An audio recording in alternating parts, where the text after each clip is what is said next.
ओम शांति। आज की इस खास चर्चा में आप सभी का स्वागत है। ये 19 अगस्त 2025 की मुरली पर हमारे विचार विमर्श का पहला भाग है। तो आइए पहले कुछ पल मौन में टिक जाएं, प्यारे शिव बाबा को याद करते हैं, हमारे सर्वोच्च शिक्षक शिव बाबा, उनका आवाहन करते हैं, बस उनकी मीठी प्रेजेंस को, उपस्थिति को अनुभव करें। चलिए, तो आज की मुरली का जो सार है, बाबा के शब्द हैं, मीठे बच्चे, अपने स्वधर्म को भूलना ही सबसे बड़ी भूल है। अभी तुम्हें अभूल बनना है, अपने घर और राज्य को याद करना है। कितनी सीधी और गहरी बातें हैं ना। कि अपनी असलियत, अपना स्वधर्म भूलना, यही सबसे बड़ी भूल। बिल्कुल। और इसी से जुड़ा बाबा एक सवाल भी पूछते हैं मुरली में। हाँ, पूछते हैं। सवाल है, आप बच्चों की कौन सी अवस्थाई समय की समीपता की निशानी है? मतलब कैसे पता चले कि समय अब नजदीक है? हाँ। और बाबा जवाब देते हैं, आप बच्चे जब याद की यात्रा में सदा मस्त रहेंगे। अच्छा। बुद्धि का भटकना बंद हो जाएगा, वाणी में याद का जौहर आ जाएगा, अपार खुशी में रहेंगे। वाह। घड़ी घड़ी अपनी सतयुगी दुनिया के नजारे सामने आते रहेंगे, तब समझो समय समीप है। मतलब अंदर की स्थिति बताएगी। हाँ, और कहते हैं विनाश में टाइम नहीं लगता, इसके लिए याद का चार्ट बढ़ाना है। याद का चार्ट। और मुरली में आज गीत भी बजा। हाँ, गीत बजा है। तुम्हें पाके हमने जहां पा लिया है। बहुत प्यारा गीत है। बिल्कुल, जैसे दिल की आवाज हो। और बाबा मुरली में इसी बात को और खोलते हैं, कहते हैं बेहद के बाप को पा लिया तो समझो सब पा लिया, जहां पा लिया सब कुछ। ऐसा अविनाशी वर्षा मिलता है, स्वर्ग की बादशाही, जिसे कोई छीन नहीं सकता। कोई नहीं छीन सकता। लेकिन बाबा ये भी याद दिलाते हैं कि ये वर्षा चला भी जाता है। हाँ, जब रावण राज्य शुरू होता है। बिल्कुल। और ये सब कोई अचानक नहीं होता। बाबा समझाते हैं कि ये पूरा ड्रामा है, पहले से बना हुआ ड्रामा। हाँ, बाबा आकर हमें ये सृष्टि चक्र का पूरा ज्ञान, पूरा रहस्य समझाते हैं। कैसे ये चक्र घूमता है, आत्माएं कैसे पाठ बजाती हैं, खासकर वो आत्माएं जो ब्राह्मण कुल की हैं, उन्हें ये ज्ञान हास मिलता है। बाबा कहते भी हैं, बच्चे तुम अपने जन्मों को नहीं जानते, इतने सारे जन्म मैं तुम्हें समझाता हूँ। सही बात और है। वो जो पुरानी बात है ना 84 लाख जन्म वाली, बाबा कहते वो सही नहीं है। आत्माएं तो नंबरवार आती हैं, नंबरवार, अपने अपने समय पर। जी, अपना अपना पाठ बजाने। इससे कितनी स्पष्टता मिलती है, नहीं? और बाबा ये भी याद दिलाते हैं कि हम ही तो थे जो पहले पूज्य थे। आदि सनातन देवी देवता धर्म में। हाँ, पूज्य थे और फिर गिरते गिरते पुजारी बन गए। पुजारी बन गए हैं। तो ये जो गायन भी है, आप ही पूज्य आप ही पुजारी, ये हमारे लिए है। बिल्कुल, हमारे अपने सफर की कहानी है। लोग समझते हैं भगवान के लिए है। हाँ, दुनिया में ऐसा समझते हैं। तो बाबा कहते हैं अब बहुत हो गया, अब अनेक मतों को छोड़ो और एक श्रीमत पर चलो। हाँ, एक बाप की मत पर। और देखिए बाबा कितना अच्छा उदाहरण देते हैं स्टूडेंट्स का। हाँ, विद्यार्थियों का। जैसे कोई स्टूडेंट है, लगन से पढ़ता है तो फिर ऊंचा इम्तिहान पास करता है, अच्छा पद पाता है। सही है। वैसे ही हम भी ये ज्ञान और याद की पढ़ाई से क्या बन रहे हैं? मनुष्य से देवता, विश्व के मालिक। विश्व के मालिक। वाह। और बाबा सत्युग की तस्वीर भी दिखाते हैं। एक धर्म होगा, एक राज्य होगा, पवित्रता, शांति, सुख, संपत्ति, सब कुछ भरपूर। और ऐसा राज्य जिसे कोई छीन नहीं सकता। कोई छीन नहीं सकता, विनाशी। अच्छा, अगर उस गीत पे वापस लौटे, तुम्हें पाके हमने, हाँ। तो बाबा की ये बात भी बड़ी दिलचस्प है कि ये गीत भले भक्ति में लोगों ने बनाए, हाँ, मनुष्य ने बनाए, पर ये बने हैं ड्रामा अनुसार, ठीक इसी समय के लिए, जैसे हमारे दिल की बात कहने के लिए ही बने हो। बिल्कुल। बाबा इन गीतों का भी गहरा अर्थ हमें समझाते हैं। हाँ, और हम यहाँ शांति में बैठकर बाबा से वो अविनाशी वर्षा ले रहे हैं। और ये सुख कोई थोड़ा बहुत नहीं है। बाबा बताते हैं मुरली में कि बच्चे आधा कल्प से भी ज्यादा समय सुख भोगते हैं। आधा कल्प से ज्यादा? हाँ, उसके बाद फिर गिरावट शुरू होती है, जिसको रावण राज्य कहा है। अच्छा। मुरली में मंदिरों का भी जिक्र है। मंदिरों में जो चित्र दिखाते हैं, हाँ, वो देवता जो वाम मार्ग में जाती हैं। बिल्कुल, दिखाते हैं कैसे पूज्य देवता धीरे धीरे विकारों के असर में आ जाती हैं। पहनावा शायद शुरू में वही रहता है, पर स्थिति बदल जाती है। और बाद में तो फिर हर राजा की अपनी अलग ड्रेस, अपना ताज, सब अलग अलग, जो अनेक राज्यों और अनेक मतों की निशानी बन जाता है। सही कहा। तो आज की मुरली के इस पहले हिस्से से हमने कुछ बहुत अहम बातें सीखी। जी। एक तो अपने मूल स्वधर्म को, अपनी आत्मिक पहचान को कभी नहीं भूलना है, अभूल बनना है। हाँ, अभूल बनना है। दूसरा, याद की यात्रा में मस्त रहना, यही निशानी है कि मंजिल करीब है। बिल्कुल। और सृष्टि चक्र के ज्ञान को समझकर सारे अनेक मतों से बुद्धि हटाकर एक बाप से स्वर्ग का अविनाशी वर्षा पाना है। हाँ, यही अभी का हमारा लक्ष्य है। जी, मुरली के ज्ञान सागर में आज थोड़ा और आगे बढ़ते हैं। आज मुरली के इस हिस्से पर बात करते हैं जहां आत्मा, परमात्मा और सृष्टि चक्र के कई अहम पहलू बाबा समझा रहे हैं। जी हाँ। शुरुआत में ही बाबा एक बहुत बुनियादी लेकिन गहरी बात याद दिलाते हैं कि हम शरीर नहीं, आत्मा है। बिल्कुल। और हम ब्रह्मा द्वारा शिव बाबा से अपना वर्षा ले रहे हैं, वो अविनाशी विरासत। हाँ, और अक्सर होता क्या है कि हम अपने नाम रूप इस शरीर में ही खो जाते हैं, सही बात है। जिसे मुरली में देह अभिमान कहा गया है। हाँ, देह अभिमान। ये समझना कि आत्मा अलग है और परमात्मा यानी शिव बाबा वो अलग हैं, ये बहुत जरूरी है। दुनिया में तो अक्सर एक ही मान लेते हैं ना। हाँ, बिल्कुल। और यहीं से बात और दिलचस्प हो जाती है।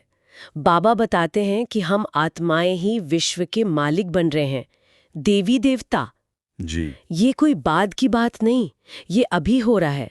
हम 100 देवता फिर क्षत्रिय घराने में आएंगे, ऐसा। हाँ, ये वर्तमान समय का ज्ञान है, संगम युग का।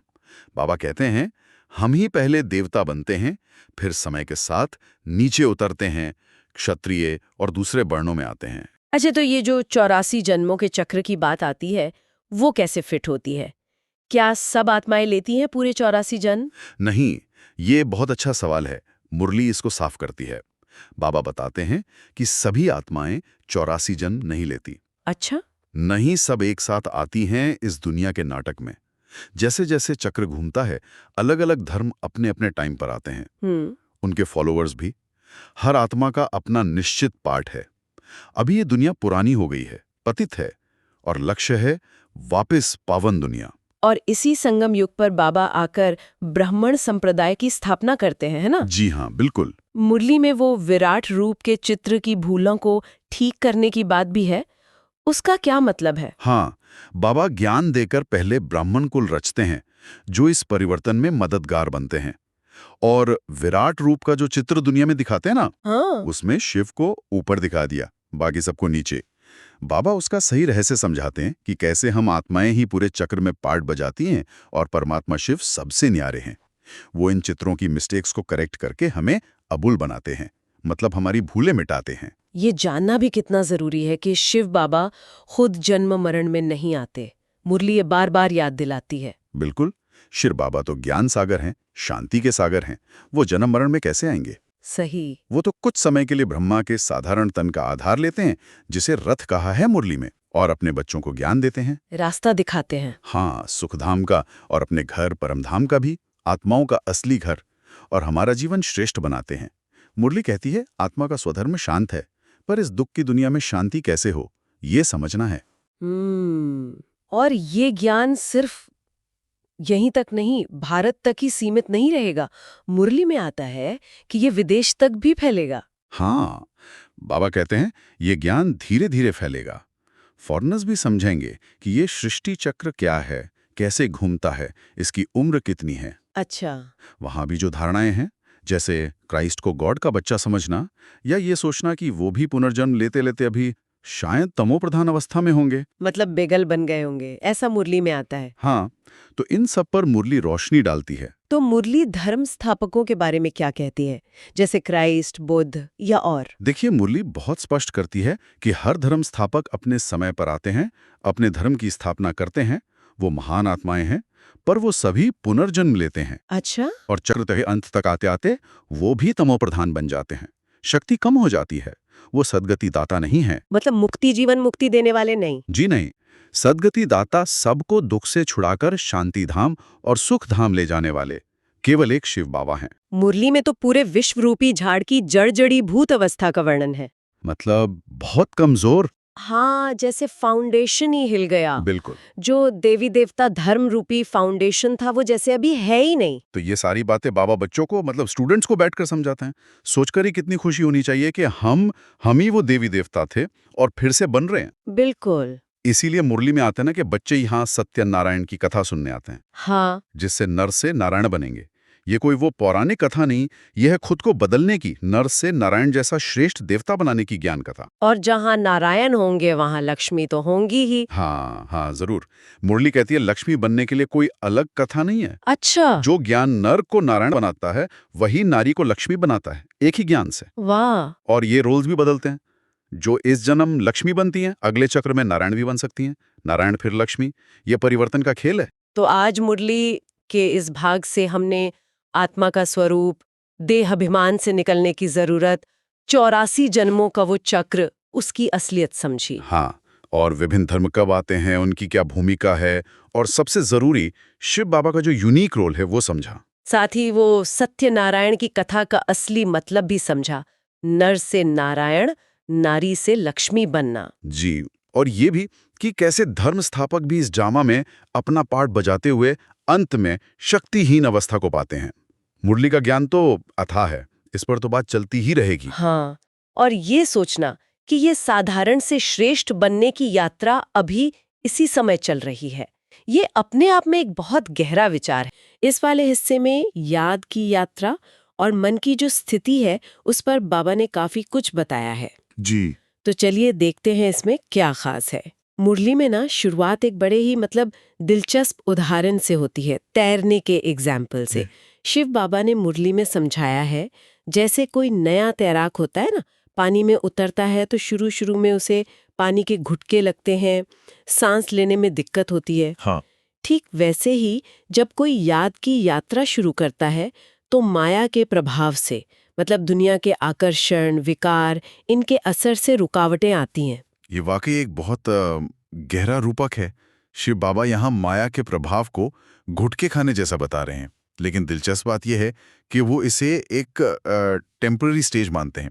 जैसे तैराक वो लगातार कोशिश करके पानी पर तैरना सीख लेता है और फिर सागर भी पार कर सकता है ना? हाँ बिल्कुल। वैसे ही निरंतर याद के अभ्यास से ही इस भव सागर से, ये दुनियावी सागर से पार जाया जा सकता है। मुरली साफ कहती है कि मामेकम याद करना, सिर्फ एक परमात्मा की याद में टिके रहना, वही मुख्य उपाय है। अगर याद में ढीले पड़े तो समझो फिर से पानी के घुटके खा रहे हैं। और इसी निरंतरता की बात से जुड़ी एक और चीज है जिस पर बाबा ध्यान दिलाते हैं, वो है याद का चार्ट। मुरली में जिक्र है कि कुछ बच्चे दावा करते हैं, भाई हम तो बहुत लंबे समय, जैसे 5 घंटे याद में बैठे हैं। लेकिन शिव बाबा कहते हैं कि उन्हें इस पर सहज विश्वास नहीं होता, लगता है इसमें कहीं कोई भूल है। ये बात थोड़ी चौंकाने वाली लगती है, क्यों? जी, ये असल में दिखाता है कि ध्यान लगाना, एकाग्रता, वो कितनी बड़ी चुनौती है। ऐसा नहीं कि बाबा बच्चों के एफर्ट को कम देख रहे हैं, नहीं, वो यथार्थ बता रहे हैं कि मन कितना चंचल है। मुरली में कहा गया है कि कई बार यहाँ क्लास में बैठे हैं, सुन रहे हैं, फिर भी बुद्धि बाहर की दुनिया में भटक रही होती है। सुनने का दावा तो करते हैं, पर ध्यान कहीं और होता है। बाबा ने भक्ति मार्ग का उदाहरण भी दिया है ना, कि जैसे कथावाचक बीच में पूछ लेते थे कि भाई मैंने क्या कहा, और सुनने वाले बता नहीं पाते थे। हाँ बिल्कुल, क्योंकि मन तो कहीं और घूम रहा है, एक अक्षर भी ठीक से नहीं सुना होता। हाँ, मुरली में ये भी बताया है कि शिव बाबा तो जैसे ऊपर से देखते रहते हैं कि किसकी बुद्धि कहाँ जा रही है, कौन इधर उधर देख रहा है या बस विचारों में ही खोया हुआ है। इसीलिए शायद बाबा कहते हैं कि एकदम नए लोगों को सीधा क्लास में बिठाने से बचना चाहिए। बिल्कुल, ताकि वो जो एक माहौल बना है एकाग्रता का, उस पर असर ना पड़े। सही बात है। और अगर हम इसे थोड़े बड़े पर्सपेक्टिव में देखें तो ये मन की जो स्वाभाविक चंचलता है और पुरुषार्थ की जो निरंतर जरूरत है उसे दिखाता है। पुरुषार्थ यानी अपने मन को, अपनी इंद्रियों को जीतने का, खुद को सुधारने का लगातार प्रयास। बुद्धि का भटकना तो स्वाभाविक है ना? पर शिव बाबा के अनुसार निरंतर अभ्यास, लगातार प्रैक्टिस से ही इसे स्थिर किया जा सकता है। और ये पुरुषार्थ भी नंबरवार होता है। जैसे तैराक भी अलग अलग लेवल के होते हैं, कोई एक्सपर्ट, कोई भी सीख रहा है, वैसे ही याद के अभ्यास में भी सबका अपना अपना लेवल होता है। और यहाँ से बात और भी इंटरेस्टिंग हो जाती है। बाबा भविष्य की झलक भी दिखाते हैं। मुरली में कहा गया है कि समय अब नजदीक आ रहा है और जो बच्चे पुरुषार्थ में अच्छे होंगे, तेज चल रहे होंगे, वो यहीं बैठे बैठे बैकुंठ का आने वाले सतयुग का, स्वर्ग का साक्षात्कार करेंगे। जी, उन्हें बहुत खुशी होगी, अपार खुशी, जैसे वो घड़ी घड़ी अपने भविष्य के घर बैकुंठ में चले जाते हों। ये सीधे तौर पर पुरुषार्थ के फल से जुड़ा है। शिव बाबा ने मुरली में इसे स्पष्ट किया है कि ये साक्षात्कार भी नंबरवार पुरुषार्थ अनुसारी होंगे, जिसकी जितनी लगन, जितनी प्रैक्टिस, उतना ही क्लियर और लगातार अनुभव। लेकिन इसके साथ साथ मुरली में विनाश की जो तैयारियां दुनिया में चल रही हैं, उनका भी जिक्र आता है। हाँ, ये पहलू भी सोचने वाला है। शिव बाबा इशारा करते हैं कि देखो दुनिया में कैसी कैसी तैयारियां हो रही हैं। मुरली में कहा गया है कि पलक झपकते ही 1 सेकंड में जैसे पूरी दुनिया के मनुष्य खाक में मिल सकते हैं। बाबा विनाश की आकस्मिकता और उसकी कंप्लीटनेस को दर्शाने के लिए कहते हैं कि कैसे पल भर में सब समाप्त हो सकता है।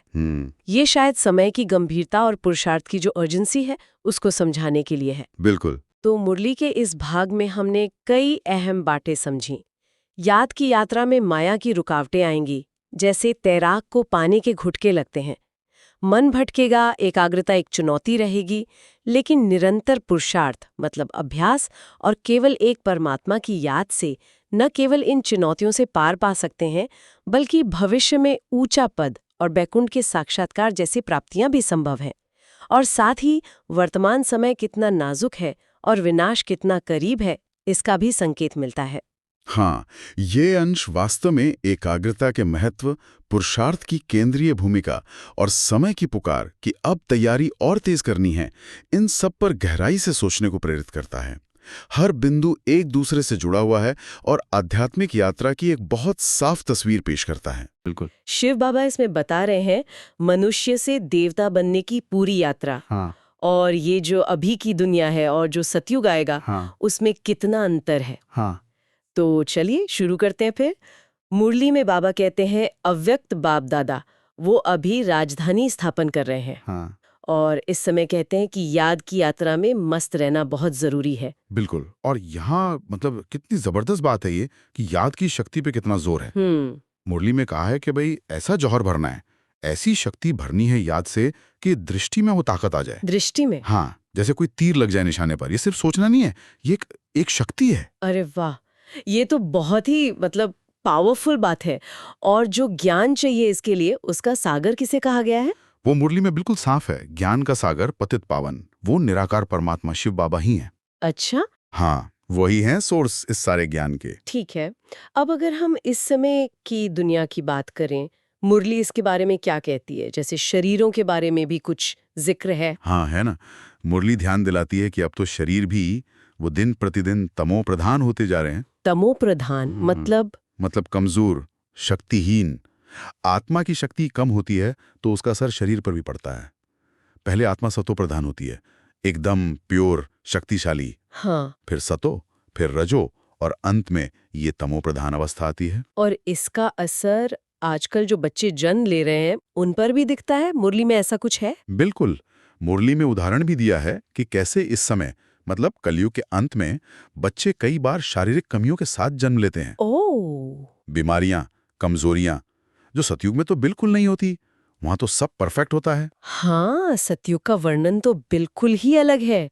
मुरली कहती है कि वहां सब नेचुरल, ब्यूटीफुल होते हैं, सहज, सुंदर। सही। यहाँ तक कि देवताओं को दाढ़ी भी नहीं होती। हाँ, क्लीन शेव। मतलब नैननक्श से ही पता चल जाता है कि पुरुष है या स्त्री। कोई बाहरी पहचान की जरूरत नहीं। अरे वाह, ये आज की दुनिया से कितना बड़ा कॉन्ट्रास्ट है। बिल्कुल है। ये दिखाता है कि आत्मा जब सतो प्रधान है, पवित्र है, तो शरीर भी वैसा ही संपूर्ण और निरोगी होता है। कोई बनावटीपन नहीं, सहज दिव्यता।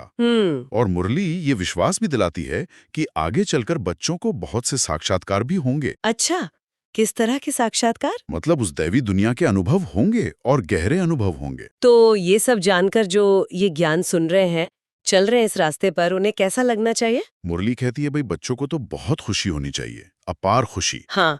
कि स्वयं भगवान शिव बाबा कल्प कल्प आकर, मतलब हर साइकिल में आकर, हर साइकिल में, हाँ, हमें राजयोग सिखाकर साधारण मनुष्य से देवता बनाते हैं। ये ज्ञान तो मतलब यूनिक है, कहीं और नहीं मिलता। सही कहा। और जो बाकी इतनी सारी आत्माएं हैं दुनिया में, उनका क्या? मुरली में कुछ आत्माओं के झाड़ जैसा भी बताया है। हाँ, बताया है। शिव बाबा आत्माओं के झाड़ का रहस्य समझाते हैं। वो एक तरह का आप कह सकते हैं सिंबॉलिक ट्री है। अच्छा। जो दिखाता है कि कैसे सारी आत्माएं एक सोर्स से आईं और फिर अलग अलग धर्मों में, सेक्शंस में बट गईं। मुरली के अनुसार अंत समय पर सभी आत्माएं वापस अपने अपने सेक्शन में चली जाएंगी। अच्छा, और ये जो चित्रों की बात है, जी मुरली में ये भी आता है कि ज्ञान जैसे जैसे स्पष्ट होता है, जी चित्रों में भी शायद कुछ सुधार होता है। जी हाँ, बिल्कुल। शिव बाबा समझाते हैं कि जैसे जैसे समझ गहरी होती है तो पहले की जो धारणाएं या चित्र बने होते हैं उनमें भी करेक्शन होती है। जैसे कोई उदाहरण? हाँ, जैसे वो लक्ष्मी नारायण के मिले हुए रूप का चित्र दिखाते हैं ना। हाँ हाँ, वो जिसमें आधा आधा रूप होता है। हाँ, तो मुरली स्पष्ट करती है कि वैसा आधा आधा मनुष्य असल में होता नहीं है, वो सिंबॉलिक है। अच्छा, वो सिर्फ समझाने के लिए है। बिल्कुल। और बाबा ये भी चेताते हैं कि देखो, जिनकी बुद्धि में संशय है, शक है, वो फिर सवाल उठा सकते हैं कि भाई पहले तो ये कहा था, अब ये कह रहे हैं। लेकिन ये असल में ज्ञान की और गहराई और स्पष्टता का सबूत है। तो मतलब इन मुरली के अंशों से जो एक मुख्य बात समझ में आ रही है वो ये है कि शिव बाबा जो ज्ञान दे रहे हैं और उनकी याद की जो यात्रा है, वही इस पुरानी तमो प्रधान दुनिया से नई सतो प्रधान दुनिया में ले जाने का आधार है। बिल्कुल सही, यही फाउंडेशन है। और ये समझ, ये अनुभव, ये समय के साथ और गहरा होता जाएगा, जैसा मुरली खुद ही इशारा करती है। जी। शिव बाबा मुरली में एक बड़ी दिलचस्प बात कहते हैं कि लोग अक्सर ये कहते हैं, भाई शास्त्र के बिना तो जी नहीं सकते। हाँ, ये धारणा तो बहुत आम है। शास्त्र उनके प्राण हैं, जैसे गीता को बहुत मानते हैं लोग। बिल्कुल, लेकिन बाबा फिर इसके बिल्कुल विपरीत एक स्थिति बताते हैं। यहाँ तो मतलब उनके पास मुरलियों का जैसे ढेर लग जाता है। हाँ, रोज नई बातें, रोज नई नई पॉइंट्स सामने आती है। और मुरली में ही ये इशारा है कि भाई पॉइंट्स नोट करना अच्छा है। अच्छा, ताकि उन पर विचार किया जा सके, मंथन हो सके। ये ज्ञान कोई ठहरावा नहीं है। सही बात है, एक धारा की तरह है। और आज की मुरली का ये हिस्सा कुछ बहुत ही बुनियादी सवालों को उठाता है। हाँ, जैसे कि रावण कौन है, राम कौन है, सच क्या है। शिव बाबा इन पर रोशनी डालते हैं। तो चलिए इसी में उतरते हैं जरा। आंटी शिव बाबा मुरली में समझाते हैं कि इस समय ये जो पूरी दुनिया है वो रावण राज्य के प्रभाव में है। रावण राज्य? हाँ, इसका मतलब कोई कहानी नहीं, बल्कि वो 5 मुख्य विकार, काम, क्रोध, लोभ, मोह, अहंकार। अच्छा, मतलब ये विकार ही रावण है? हाँ, कि ये सब में है। ये अभी की जो मानवीय स्थिति है ना, उसका एक तरह से क्या कहते हैं, निदान है। तो रावण कोई एक व्यक्ति नहीं, बल्कि ये विकारों की अवस्था है, और इसी से फिर वो हार और जीत का खेल जुड़ा है जिसका जिक्र बाबा करते हैं। एकदम सही, हार इन्हीं 5 विकारों से होती है, जिन्हें रावण का रूप माना। हाँ, और नतीजा, जो पहले कभी पवित्र गृहस्थ आश्रम था वो अब पतित बन गया है। ये पतित शब्द बहुत गहरा है यहाँ। हाँ, मतलब अपनी मूल पवित्र अवस्था से नीचे गिरना। बिल्कुल, जो इस दर्शन का एक केंद्रीय विचार है। पवित्रता से गिरावट की ये यात्रा, ये समझना अहम है। फिर बाबा एक क्रम बताते हैं, लक्ष्मी नारायण सो फिर ब्रह्मा सरस्वती। हाँ, ये वंश क्रम। और खास बात यह कि बाबा कहते हैं वे ब्रह्मा के बहुत जन्मों के अंत में प्रवेश करते हैं। इस समय का क्या महत्व है? ये समय के चक्र को, आत्माओं की यात्रा को दिखाता है। बाबा का आना कोई अचानक नहीं है, वो एक खास मोड़ पर होता है, चक्र के बिल्कुल अंत में। हाँ, जब बदलाव की सबसे ज्यादा जरूरत होती है। और एक गहरा मतलब ये भी है कि जो अभी ये ज्ञान सुन रहे हैं ना, हाँ, वो भी अपने कई जन्मों के अंत में है, मतलब इस ज्ञान को लेने के लिए तैयार हैं। अच्छा, तो ये सिर्फ जानकारी नहीं बल्कि आत्मा की अपनी यात्रा से जुड़ा है। बिल्कुल, और इस वर्तमान क्षण के महत्व को पहचानने का एक तरह से आह्वान है। मुरली में ये भी कहा है कि इसको समझने के लिए बुद्धि भी तीव्र चाहिए। डल हेड या मंद बुद्धि से बात नहीं बनेगी। बुद्धि पर इतना जोर क्यों? क्योंकि ये ज्ञान सतही नहीं है, धारणा चाहिए इसके लिए। धारणा मतलब इसे सिर्फ सुनना नहीं, आत्मसात करना, जीवन में उतारना। मुरली का इशारा है कि एक मंद बुद्धि इसकी बारीकियों को पकड़ नहीं पाएगी या बदलाव के लिए इस्तेमाल नहीं कर पाएगी। सही कहा, बात सिर्फ सुनने की नहीं, गहरी समझ और उसे लागू करने की है। ये सिर्फ दर्शन नहीं, एक प्रैक्टिकल रास्ता है। एक रास्ता जो उस ओर ले जाता है, जैसे बाबा कहते हैं राजधानी स्थापन हो रही है। यह सुनने में बहुत बड़ा लगता है। ये राजधानी क्या है, कोई जगह? मुरली में ये शब्द नई दुनिया की व्यवस्था के लिए है, सतयुग या रामराज्य कह लें, उसकी स्थापना। अच्छा, तो ये लक्ष्य है। हाँ, यही इस सारे ज्ञान और पुरुषार्थ का लक्ष्य है। ये सिर्फ कोई भौतिक राज्य नहीं, बल्कि एक नई चेतना की अवस्था है, जिसकी स्थापना अभी हो रही है इस प्रयास से। हाँ, इसी आध्यात्मिक प्रयास से। और एक और दिलचस्प बात, मुरली ये भी मानती है कि इस राजधानी में हर कोई ऊंचा पद नहीं पाता। हाँ, ये भी कहा है। कहा है कि बहुत से आते हैं, चले जाते हैं, फिर शायद आकर छोटे पद, पाई पैसे का पद पालेंगे। ये क्यों बताया गया है? ये एक यथार्थवादी समझ दिखाता है वो प्रयास और क्षमता की। हर आत्मा की अपनी भूमिका है, प्रजा की भी जरूरत होती है, हाँ हाँ। लेकिन प्राप्ति, पुरुषार्थ और पवित्रता के हिसाब से अलग-अलग होती है। ये एक व्यवस्थित, श्रेणीबद्ध मगर दिव्य रूप से संचालित नई दुनिया का विचार है। और छोटे पद भी उस बड़े नाटक का हिस्सा हैं। बिल्कुल, उनका भी अपना स्थान है। ये सब कुछ या कुछ नहीं वाली सोच से अलग है।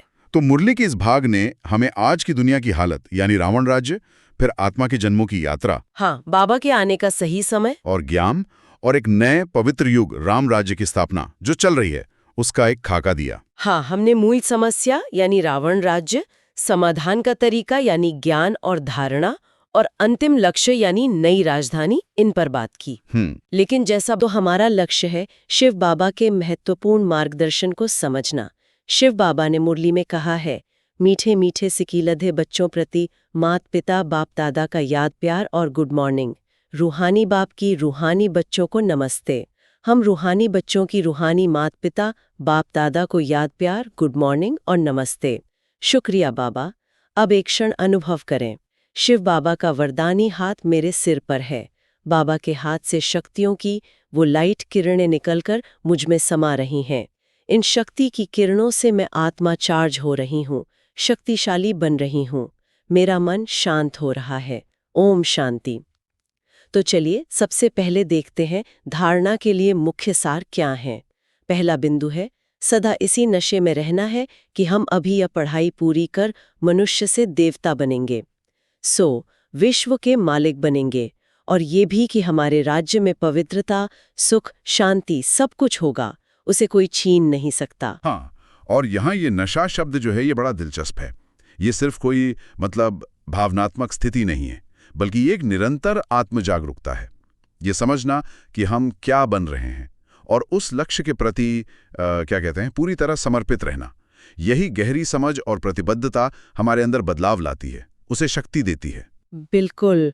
और दूसरा बिंदु कहता है, इस पार से उस पार जाने के लिए याद की यात्रा में अच्छा तैराक बनना है, माया के गोते नहीं खाने हैं, अपनी जांच करनी है, याद के चार्ट को यथार्थ समझकर लिखना है। यहाँ याद की यात्रा और माया, इसका क्या अर्थ समझें? देखिए, याद की यात्रा मतलब परमात्मा की याद में लगातार बने रहने का अभ्यास। इसमें अच्छा तैराक बनना, उसका मतलब है जीवन की जो चुनौतियां हैं, आकर्षण हैं, जिन्हें यहाँ माया कहा गया है, उनसे विचलित हुए बिना आगे बढ़ते जाना। अच्छा। दिखाता है कि हम इस अभ्यास में कहाँ तक पहुंचे हैं, कहाँ सुधार करना है। समझ गए।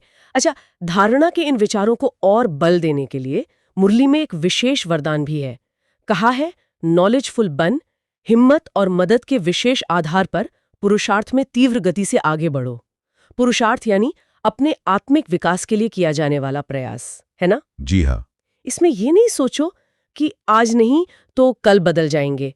इसे ही अलबेलापन कहा जाता है। हाँ, ये टालम टोल वाला भाव। और ये भी जोड़ा गया है कि बाप दादा स्नेह के सागर बन, सर्व संबंध के स्नेह में बच्चों का अलबेलापन यानी ये ढीलापन देखते सुनते भी एक्स्ट्रा मदद से, एक्स्ट्रा मार्क्स देकर आगे बढ़ा रहे हैं।